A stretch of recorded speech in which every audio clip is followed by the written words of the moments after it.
Okay, so hello. If you haven't heard, guys, there's a new Moonlight 5-star headhunt that has recently been added to Epic 7, or it has been announced, whatever you want to call it, from the Maroon Mail. Great stuff. As you can see here, we have Tristan Wolf to help me with the tier list, and we're gonna add everything that we can to let you know who you should pick, who's good, who's bad, or maybe who you should skip, or maybe you can use if you're niche. Who knows? It's going to be a speed run, though. It's not going to be a 9-hour video like the rest of ours have been. However, Tristan, if you want to introduce yourself, you can list off your credentials aside from your very appropriately listed photo. Do you want to include who you are?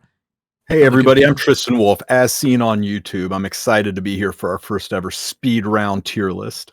Because the only thing better than a 3-hour video is a 30-minute video. So if you want to just get into it real quick, Tristan, first character we have on the list, I think this is alphabetic. We have Ambitious Tywin. Go. Oh, sorry. Speed round, right? Yeah. Ambitious Tywin is a fantastic knight. He is in some ways better than ML Krau. Go ahead and tell me how you feel about that in the comment section. I do think he does things no other knight can do. I think he's one of the best mitigation knights, and he's really underrated. I think we're just going to have to land him solidly in A tier, though, to keep us from getting flamed. Okay, sounds good. I'll put him in A. Okay, sorry, I am resetting my stopwatch. Okay, the next character we have is APOC. I'll take this one. Tristan and I are going to kind of go back and forth, but we already kind of I don't know what the word is. We already kind of set this up so we agree on most things, or like we might have a little bit of bias here and there. However, most of the time we agree on the same things. We're seeing eye to eye. Haha, yeah, perfect. Okay, so the next character that we have is Apocalypse Ravi, and personally, I feel like although Apocalypse Ravi can definitely be almost in anywhere between B and S, I think Apoc Ravi is super strong. She's obviously still a character that can revive. She does great damage, or I mean, technically, after characters have disappeared, she takes, I guess, like the slot of someone that can revive. Being a damage dealer, also can be a drain tank, bruiser, knight, and not really a knight, but you know, like a big HP target that doesn't get one shot. She's great. She's probably honestly kind of fallen off. She could definitely be in B, like I said, or like some games, or if you're kind of new, she's an S tier character. That being said, I'm gonna land her in A. Okay, Tristan, how do you feel about Arbiter Vildred? You remember when this guy was great? He was the thing that everybody on the Japanese server spent days re-rolling for, because if you didn't have Arby, you didn't get to play RTA. This guy was one of the most powerful units, and now he has descended bladed his butt all the way down to D tier. He is basically reliquated to the realm of farming unrecorded history and helping with story events and being a friendship unit. Nobody ever reaches for this guy anymore, and if they do, it's probably lower ender for fun. So sorry, buddy. You're in D tier now. Please buff him, Smallgate. However, we have the new change, so like, you know, maybe it's awakened potential. Okay, who knows? Okay. Next, we have Archdemon Shadow, who I unfortunately kind of feel like is in the same tier as Arbiter Vildred. She's kind of difficult to play. She has some like niche situations that you could play her, but all in all, honestly, there's Solitaria who counters her. There's a bunch of immunity characters that counter her. Nowadays, if you want to do anything or get AoE'd in this game, you also have to consider Last Rider Krau, who's kind of difficult to pick into Archdemon Shadow or Archdemon Shadow into LRK. I don't think she's very strong. I don't think I've seen anyone pick her for anything except for RTA, and even in there, she's very niche. So unfortunately, she's going to be in the D tier. Okay, and next character that we have, Tristan, is Architect Laika. Hey, Laika. I like this unit a lot. It's right there in her name is A Laika. Get that girl into A tier. This is a powerhouse unit that is an I win button if your opponents don't ban her. She is so strong in this meta as a 4th and 5th pick. I don't see how you can not like Laika. All right, Tristan. Okay. On that note, we have Astromancer Elena, who personally I consider to be an A tier character just because. Oh wait, one sec. Okay, so personally, I feel like Astromancer Elena is an A tier character. She does everything that you would want in terms of making Guild Wars go fast. She's great in Arena. And although she doesn't get any RTA shine time, it is really, really insane just how easy she makes Arena or Guild War, especially if you're able to use characters like Ran, Haste, Openers, Knockwall, etc. A lot of these characters have been released recently. Pair really well with her. Just the ability to not have anyone counter you is huge quality of life. I don't think most people, maybe you would argue she's maybe B tier or something like that.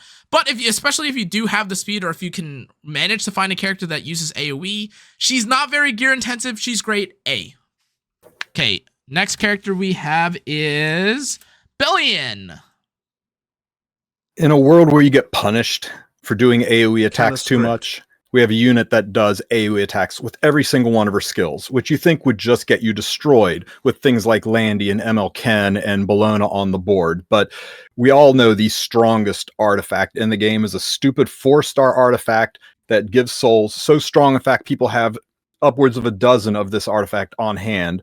She turns that crap off. She will always be near the top of the list because of the skill that lets her turn off the strongest artifact in the game. So even though she is a little dangerous to run anymore, I think she is still solidly an A tier. Okay, so next character we have is Moonlight Haste, who unfortunately I think is going to be our first E resident. He's not great at anything. I am kind of hopeful that maybe they give him an EE, change him, buff him, whatever you want, like anything in between. Awaken potential now with the thing that's been announced. However, unfortunately, this character is kind of just a relic of the past. Nowadays, characters don't really like reviving. They like the heal, or they like the buffs, you know, with characters like Maid Chloe, the attack buff, the cleanse, all that's nice. Destina, the cleanse, the big heal, the CR push, all that stuff is nice. But in terms of characters that actually truly just revive, either they outwear or they out-sustain the Moonlight Haste, or he's just bad anyways because you can unbuffable his barrier. Anyways, E-tier character, wish he was used more. Okay, Tristan, how do you feel about Briar Witch Iseria? You know, here's a unit that you just can't kill easily. And when she kills you, you can't come back to life from it. She brings something to the fight that no one else brings to the fight. Now, I mean, she's an elf, which throws her down into D tier. But she's an elf that's full of self-loathing and self-hatred. And that throws her right up to the S tier. Okay. This unit is a must-have pickup if you want to succeed in many RTA and PvP aspects of Epic 7. She is a fantastic unit that does things other units don't do. Some might think I'm rating her too high, but I don't really think I am. If somebody picks her, you've got to really figure out how to deal with it. I stick her in S. I agree. That character is broken. Okay, so next we have Closer Charles, and personally I think Closer Charles is one of these characters that needs a little bit of love, but he's getting it with the Awakened potential. So depending on what he gets, honestly, I'm kind of keen on waiting to rate him, honestly, because we don't know what he's going to get yet. However, I think as it is right now, he's definitely going to be, at the very minimum, a B tier character. He is still an attack buff CR pusher. Maybe you want to say he's in the C tier, but not being able to get countered, he activates Aiden, right, Tristan? Right? I think he... Yes. Yeah. So that's pretty good. Aiden's very, like, obviously really annoying. And if you're going to use her, if you're going to use him for Arena or Guild Wars, terrific. Still kind of usable anyways. I like him especially with characters like Briar Witch Iseria or Astromancer Elena. B, if you really want to fight me on it, C, sure. Okay. He doesn't activate Aiden? Wait, he doesn't? Isn't it an uncounterable attack? How does he not activate Aiden? Yeah. He Byakko means he activates the counters. Like, no, he activates the skill without the skill actually going off. It procs her S2, but doesn't activate her S2, I think is what we're trying to get across. Yeah. He procs her S2? No, we're all saying the same thing. He doesn't allow a counter. So when he uses a skill, it activates her S2, but it doesn't fire into your team. Does it put her skill on cooldown when you S3? Yes, right? Okay, there you go. Okay, perfect. You can use solution. It deactivates. It activates her, okay, thereby deactivating her. There you go. Problem solved. Okay, Tristan, how do you feel about Commander Pavel? What did they do to my beautiful boy? I use this guy everywhere. He was like S tier or A tier for most and S tier for me.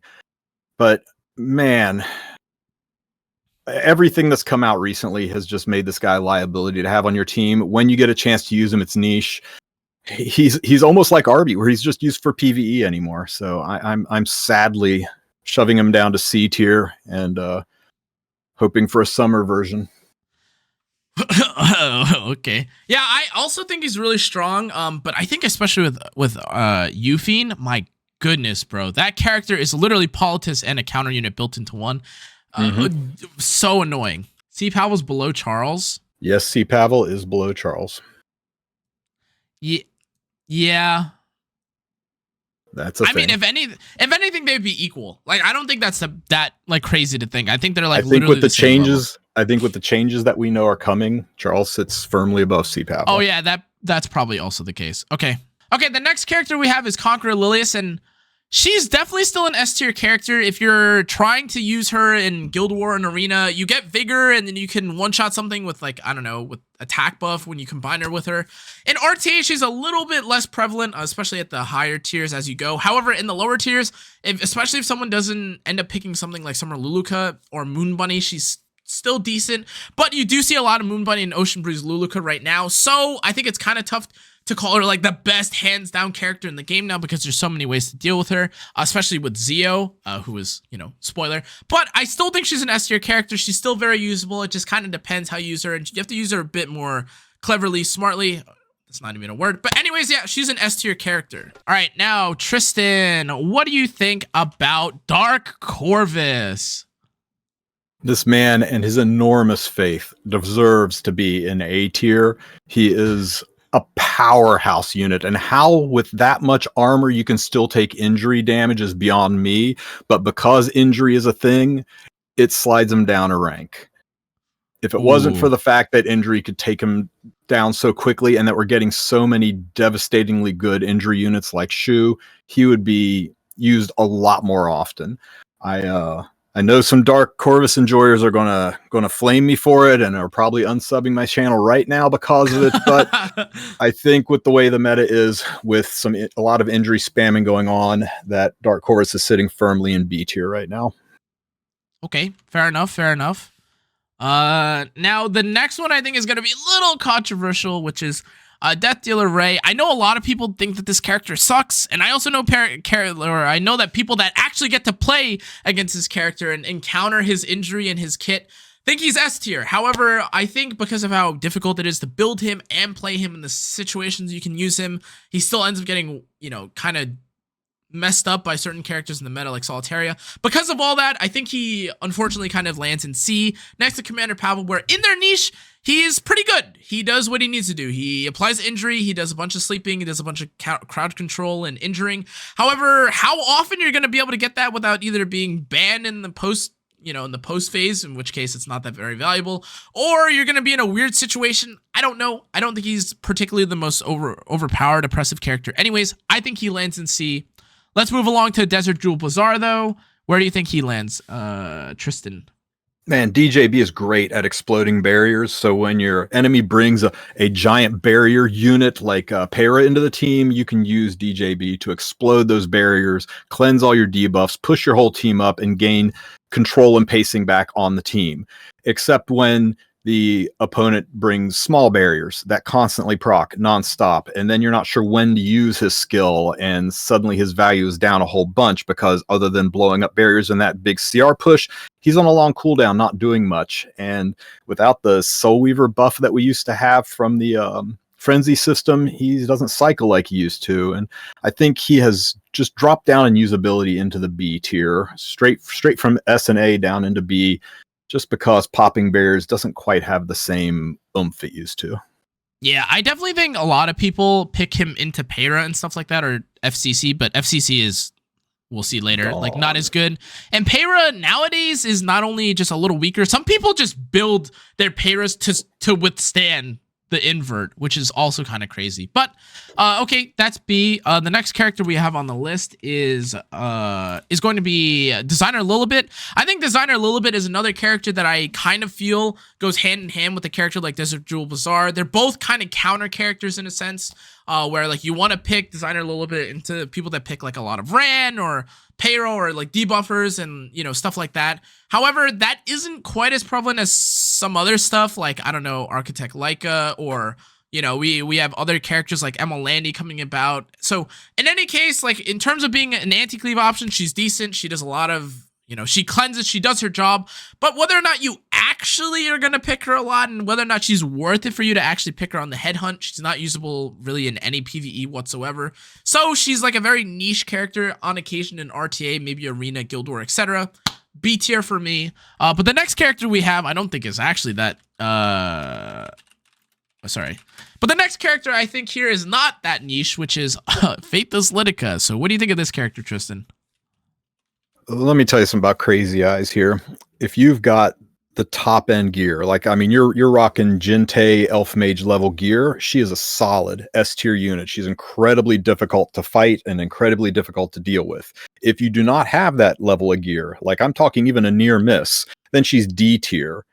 So I'm going to meet in the middle and stick her in B tier because I don't know what else to do, right? She's S tier if you have it, and she is D tier if you don't have it.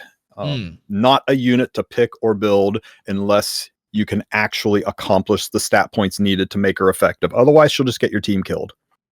Yes, I agree. This is definitely a character that requires like very good gear, I think, or like at least above average gear. And when you do have it, she's pretty crazy, but unfortunately, that's not everyone. So in terms of the headhunt, also if you just get her by herself, I think it's kind of crazy to kind of just have or to like say to pull for. But the next character that we have is Fallen Cecilia. And Fallen Cecilia, I unfortunately think I would want to put Fallen Cecilia a little bit higher because again, I think having Aureus and also having like a reoccurring barrier is still strong. But you do have answers to it. You have Unbuffable, you have stuff like that, Strip, etc. So I think, unfortunately, I would probably put her ahead of Arbiter Vildred just because if you don't have a knight and you have Fallen Cecilia, she still works. But there's like a ton of 3-stars now that work. You have Arrowell. I know we're about to get special change. Christy, maybe she'll be good. Who knows? But in any case, guys, I think, unfortunately, she's in the D tier. Probably usable on occasion, but not like the most OP knight ever. You could definitely still find characters like LRK or Arrowell that would work as well. D tier for now. Tristan, what do you think about Judge Kise? True to her name, she's fallen a tier every single time we do a tier list.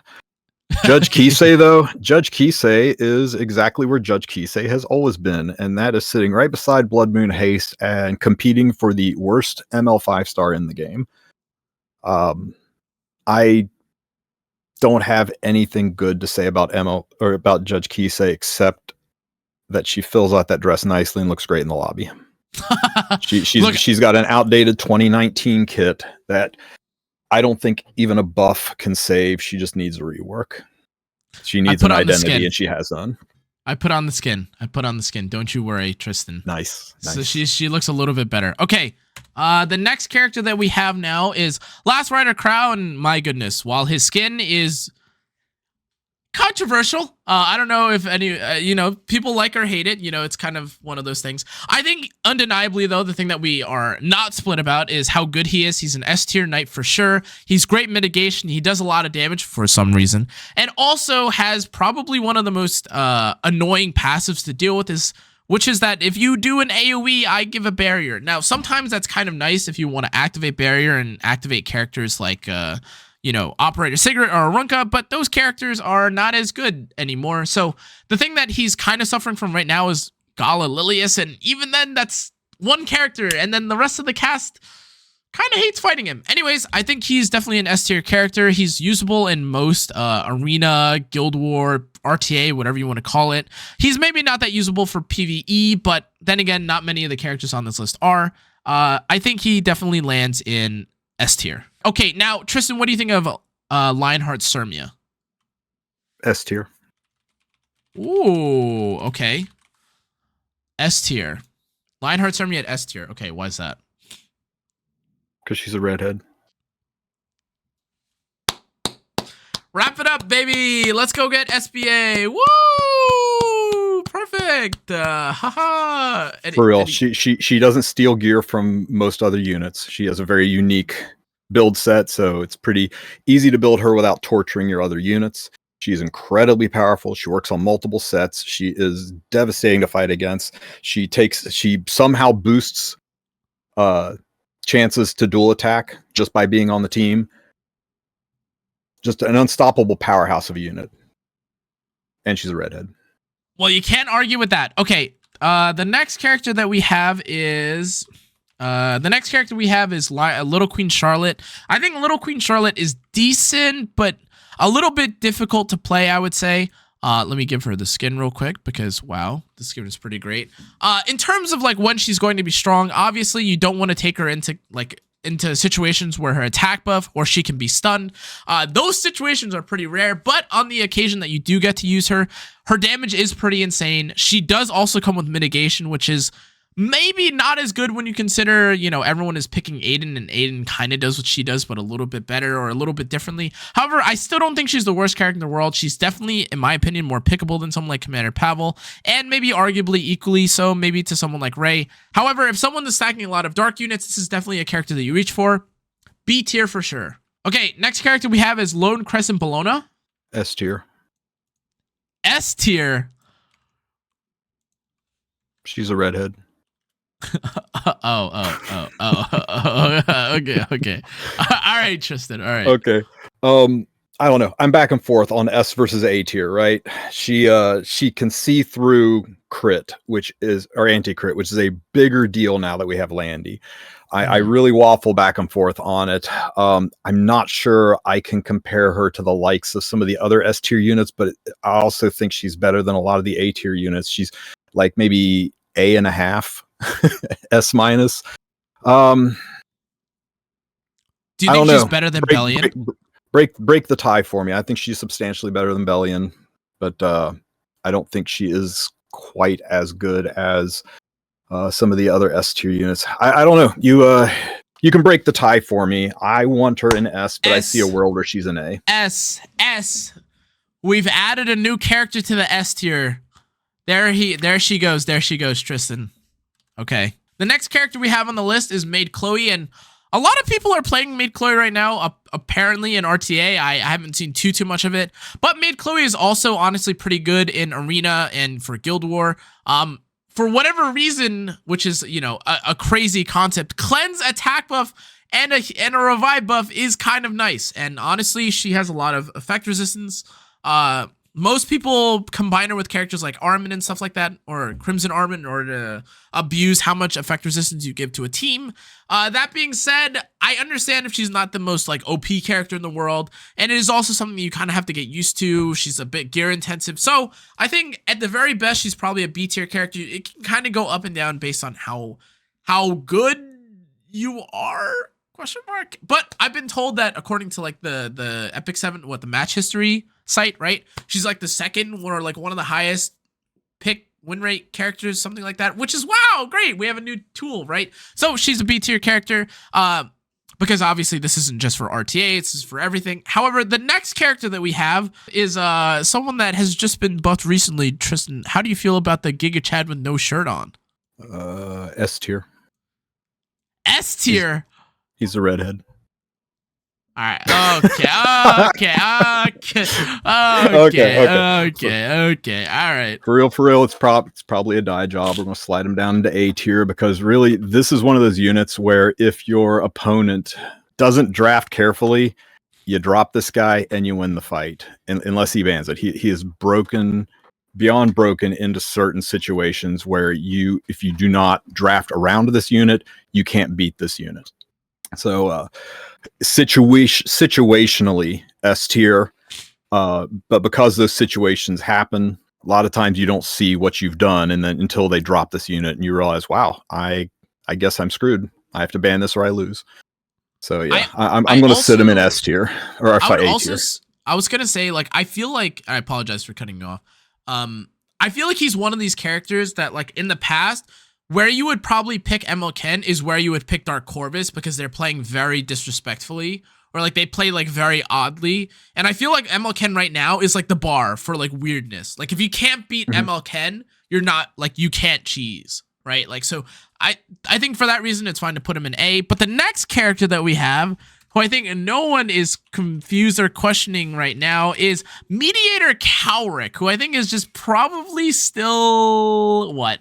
He's probably second, third, maybe fourth best character in the game still. He is so crazy. The cleanse, the strip, the CR push. What is there not to love about this character, honestly? I can't, you know, there's times where he's weak a little bit, I guess, to characters like Faithless Lidica, but as Faithless Lidica goes up and down the list, he kind of changes in effectiveness.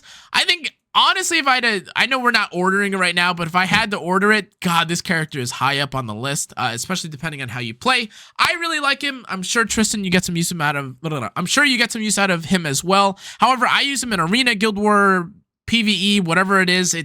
This character's crazy. And Tristan, give me a moment before we get to the next one. But the next one we have is Operator Sigrid. With everybody spamming barriers. I don't know how this unit isn't better than she is. Actually, I do know how she's not as good as she needs to be. This is a unit who's going to be the top of the meta S tier pick once Smilegate adds some speed and stealth to her kit through the stupid imprint system and boosts her multipliers and stats through the stupid imprint system. But as is, she is a tech pick. I'm reminded of DJ Basar. I'm reminded of designer Lilibet. Reminded of Dark Corvus. When the situation arises that she can be good, she can be very good. But those situations are ones that just happen, and then you reach for her. You remember you have her. They're not situations you can easily create, and they're definitely not situations where you can pick her early and hope happen. I'm putting her down in B tier, which seems to be our place for units that can be good but usually aren't. Yeah, I would agree. If I had to order things a little bit, maybe I'd move the Closer Charles around, because there's probably like equal, like these are like all like very classical, like good in their, like very, very good in their niche, but like how often do you get to see the niche kind of characters? Okay, so the next character we have is Pirate Captain Flan, and in all honesty, while a lot of these characters like Operator Sigrid, Dark Corvus, like all the characters in the B tier are like situationally good, this Pirate Captain Flan character is it pretty much an auto win, assuming she doesn't get like 15% from bombs, which I know is asking a lot. But assuming that you have her artifact, which will, again, the last time I did this tier list, I added like several Pirate Captain Flans based on where, or like what level of her, or what level of Summertime Iseria's or whatever Summertime Iseria's artifact you have. She can kind of be like anywhere between a C, D, A, B character. But on average, if you have like a plus 30 artifact on her, and you're landing and you're in the niche that you're trying to do, I think Pirate Captain Flan is definitely an A tier character. If you don't have her artifact, maybe you don't use her. Anyways, for that though, I think she's fine in A. If you want to argue that she can be in C if you only have her at plus 15, because like, you know, 80 or 75-85% chance to land is annoying, then by all means. However, I think on average, Pirate Captain Flan is a very, very good character, very, very good at debilitating or like stunning a team. A tier. Okay, Tristan, how do you feel about this guy? I have a confession. I'm a bad player. I've been hard stuck in Masters most of my life, but that changed. There was this glimmer of hope for me, and that hope was Ruele. Ruele is my savior. He was my bread. He is my light. He is the way. I pray to Ruele every morning, afternoon, and evening. I pray to Ruele when I boot up Epic 7 and start my endless wyvern farm. I pray to Ruele to save me and boost me to Legend tier. With Ruele I am strong. With Ruele I am fulfilled. With Ruele I am saved. Praise be to Ruele. This unit is fire. This unit is the unit that you pick and make your opponent throw his phone. This is the unit that you pick as in case of emergency, break glass, I am in trouble, save me, and 1v4 this guy unit. He is the very definition of an A tier unit. This unit scales with your faith, and if you pick this unit and you lose, that's a faith issue. I'm sorry, Tristan. You scared me with your explanation. A tier sounds about right. He's kind of like a skill-based character. Kind of good, kind of bad, depending on if you get hit, but on average, very good. Remnant Violet sitting at A tier. Perfect. The next character we have is Requiem Roana, and honestly, I think Requiem Roana, like the other characters in B tier, are kind of situational. It's kind of tough to play her on occasion. I gotta put Closer Charles at the end here. I think she has a lot of use if you're trying to play her with like characters like Zio and Ran, Peyra especially. But how often you get to play this like the other characters in this list is pretty infrequent. She has no PvE usages. She's definitely one of the harder characters to build as well. And I know a lot of people are crying for a buff. But in all honesty, if you have the play style, the game plan for this character, I think she's okay. She's not great. She's not awful. But I definitely don't think she is a must ban character at S tier. I also don't think she's the most unusable character ever at E tier. That's reserved for ML Haste and Judge Kise. So I'm fine with B tier. Okay, next character we have is Ruele. Ruele of Light. How do you feel? Ruele of Light has the unique distinction of being the only character to die twice in Epic 7. She died at the end of Epic 6 and she died at the end of 2019. This unit is darn near impossible to use. This unit haunts me, shows up. She was my summon from doing Advent, and she has no place in this meta. She is only slightly more useful than our E tier because she has a raise. You can occasionally whip her out for some Guild War usages, but she's outshined by her RGB equivalent in pretty much every way. And her raise is single target and slow. I think they could easily give her an identity. They could they could let her raise through extinction. They could let her heal injury. They could do something to give her a place in this meta, but as it is, so many other units do the job better. I'm comfortable with her in D tier. Yeah, D tier for D as in Destina does it better. D, dude, Tristan, D as in day one player, because look at all the characters look at all the characters in the D tier. These are literally just power crept old characters, right? Like this is day one Epic 7. Funny how that works. Okay. The next character we have is Sage Ball, and as the resident, I get one shot by Sage Ball every time I play against him. I think Sage Ball's fallen off a little bit. I think a lot of people or a lot of players nowadays have either enough effect resistant or have enough effectiveness, or they have Sober and Ignore ER into their kit, or they have Angel of Light, or they have some random thing to stop Sage Ball from working super well. That being said, RTA is not super kicking up right now. He has no PvE place whatsoever. I don't think I've ever seen anyone use Sage Ball in Arena or in Guild War. There's just something more efficient. So in that case, since he is a one of the most specific niche picks or counter picks of all time, he's kind of a B tier character. He could probably obviously go up and down depending on who you're fighting against or what kind of place you're fighting against, but I'm okay with placing him in B. Next character we have, Mr. Tristan, is Silverblade Araminta. Okay, wait, I got you, bro. Okay, all right, okay, all right. And why is that? Redhead. Okay, gotcha. God, how can they make a redheaded female Roy Mustang so bad at this? It drives me nuts that she is all the way down here, but she does AoEs, which gets you killed. She's got no form of self-sustain. She's not quite fast enough. She spams debuffs, which you would think in a debuff meta would be a good thing, but her debuffs just get you killed. She has been buffed several times, and she is still just too outdated. She is a 2019 kit that just doesn't work anymore. I think she's going to hang out down there right beside the gorgeous Judge Kise in our E tier. Yeah, it is unfortunate because, like, even for me right now, I've definitely been trying to play Araminta a little bit. Like, but I'm playing such a specific playstyle, and like even then, most of the times, if someone's drafting, like the odds of someone having no cleanse in any sort of team, so rare. But that's okay. So she's an E tier. Maybe she'll get awakened. The next character we have though is okay. So it's everyone's favorite character to hate. It's Solitaria, and like her, I guess like the other characters in the A tier, she's not quite as niche as the characters in the B tier, but when you're fighting against characters that have what is it? Focus, right? She does a lot, and even when the enemy team doesn't have cleanses, she also does a lot. She's not an S tier character, unfortunately, though, because there are characters that deal with her in that tier, having the strip or having the unbuffable from Briar or having cleanse from Mediator, knocking her out of stealth with Lacerated Krau, or even being able to abuse the fact that she does AoE so much, Lionheart, Cermia, the whole list of characters. She's great as a debuffer. Great that she has stealth and she can control characters very well. However, not the most OP character in the game, although it certainly does feel like that, especially next to Pirate Captain Flan, I swear.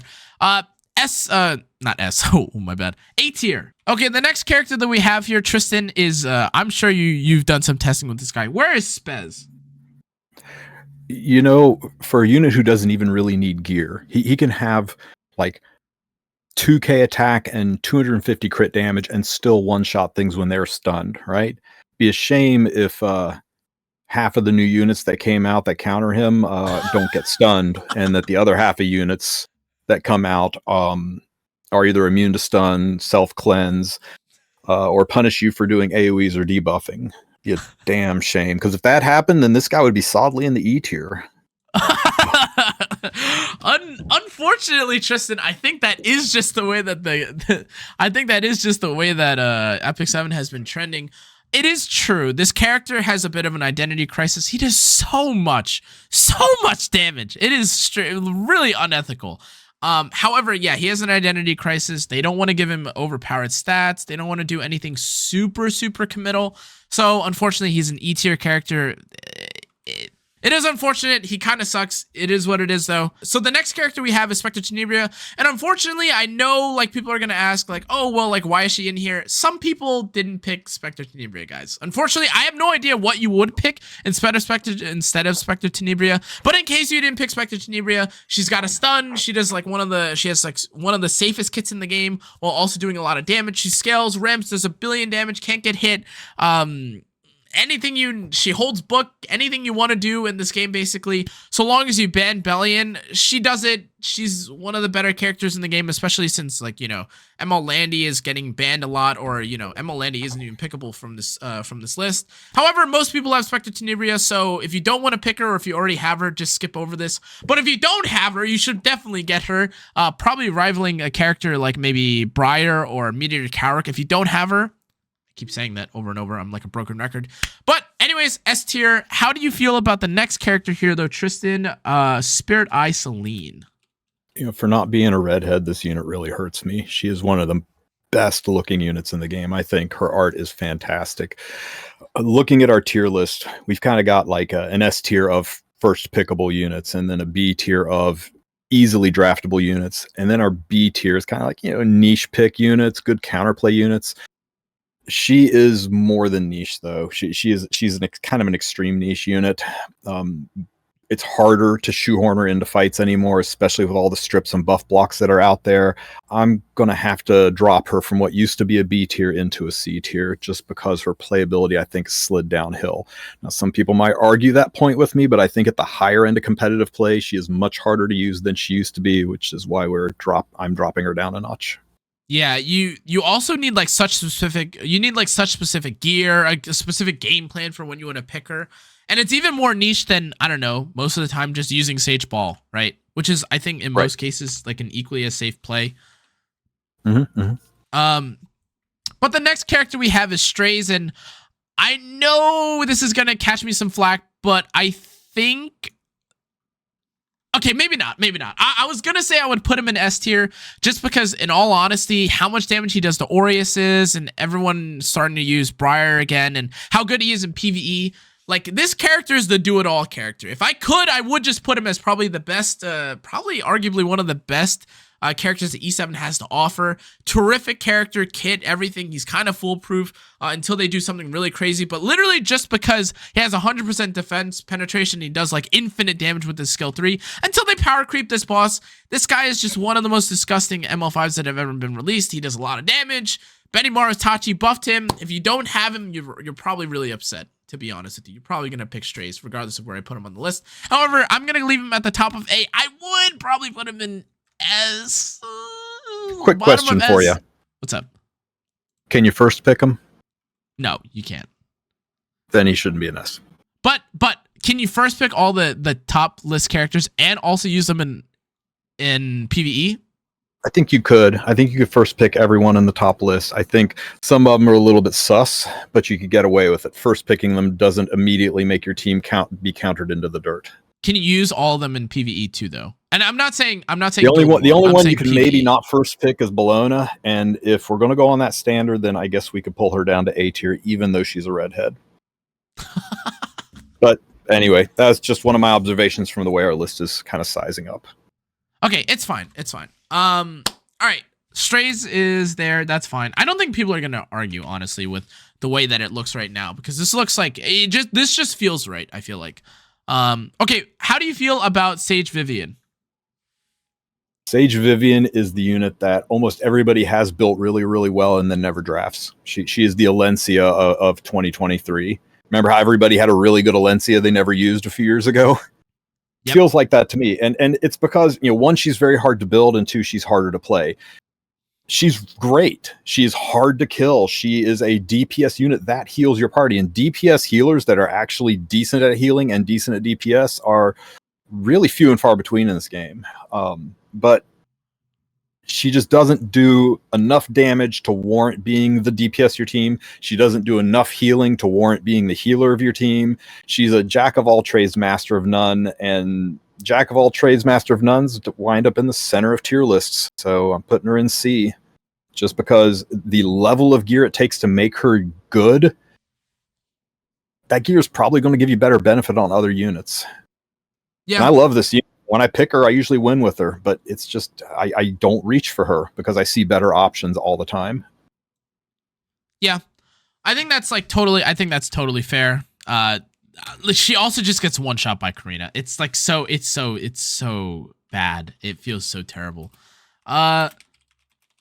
But the next character we have is top model Luluca. And although she is, okay, honestly, my gut reaction is that this character is trash. Like, I would put her in E, especially with Euphine coming out. You literally get no value out of picking this character. There's just no reason for you to essentially not just pick Mediator or, like, find a different kind of attack buffer.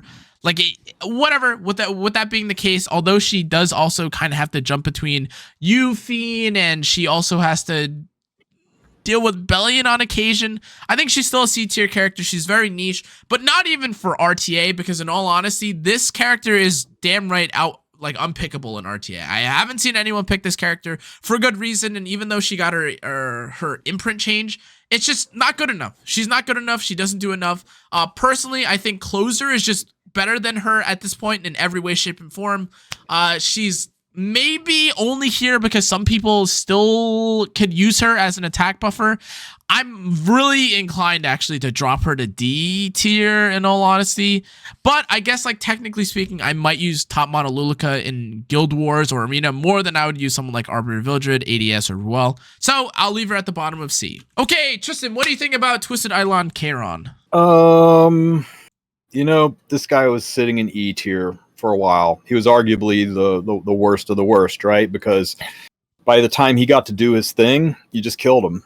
And yep. I was one of the big proponents of, you can't buff him. You can't buff this guy, because if you make him do things faster, he's just going to destroy the meta. And you know what? I was wrong.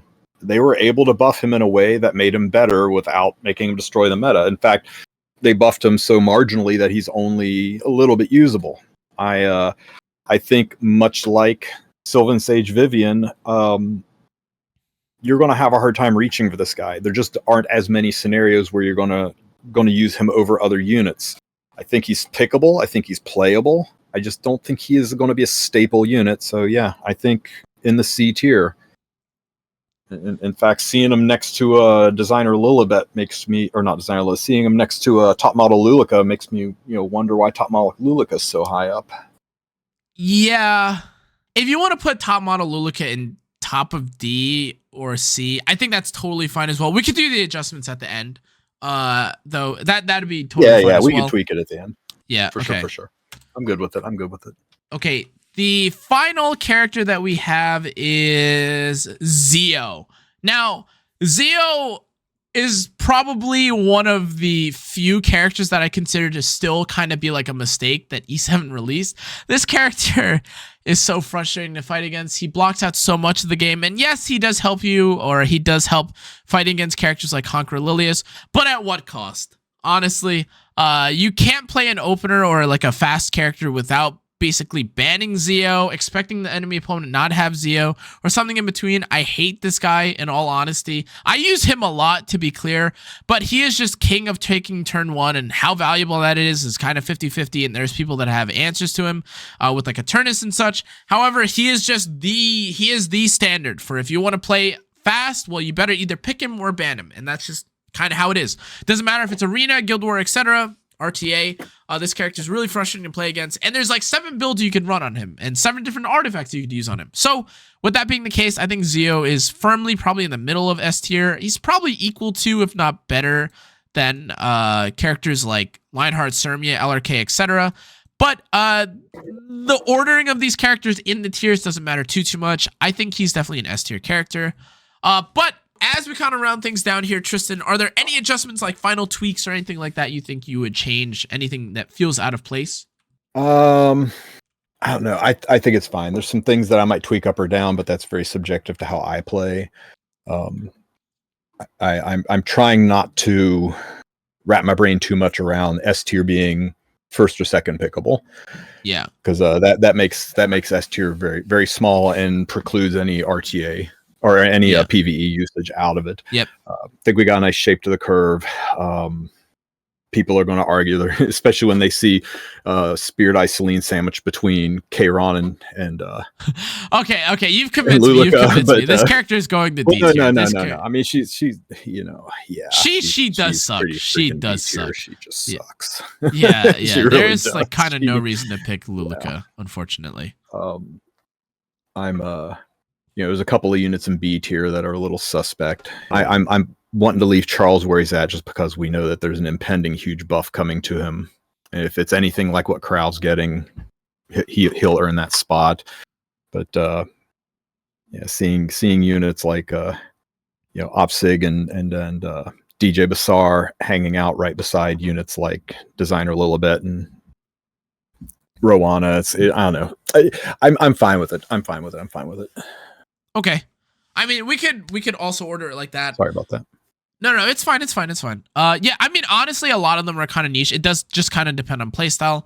But anyways, guys, that's going to be it for this video. As you can see, here's the final tier list. If you want to screenshot, you want to look at it, anything like that. This is how we feel, or this is kind of just our gut reactions. As I mentioned before, this is kind of a speed run, which is still crazy because it's 55 minutes. But this is the Moonlight 5-star Headhunt. If you disagree, agree, you can always leave your comment in the comment section below. But anyways, guys, that's gonna be it for this video. Make sure to like, comment, turn on the notification bell, subscribe. I hope you learned something or enjoyed the video at the very least. Make sure to check out the rest of my platforms. Tristan, would you like to plug yourself or where you could find you anywhere, anything? Yeah, find me on YouTube, search for Tristan Wolf, and then whatever else you're looking for in the description. All of my videos have links to my Discord. You can jump in and DM me. I will try my best to not ignore you, but I have the attention span of a goldfish. Don't take it personal. Just keep pinging me. Okay, sounds good. Perfect. Thank you so much, Tristan. Thanks so much for everyone that watched. I'll see you on the next one. Adios.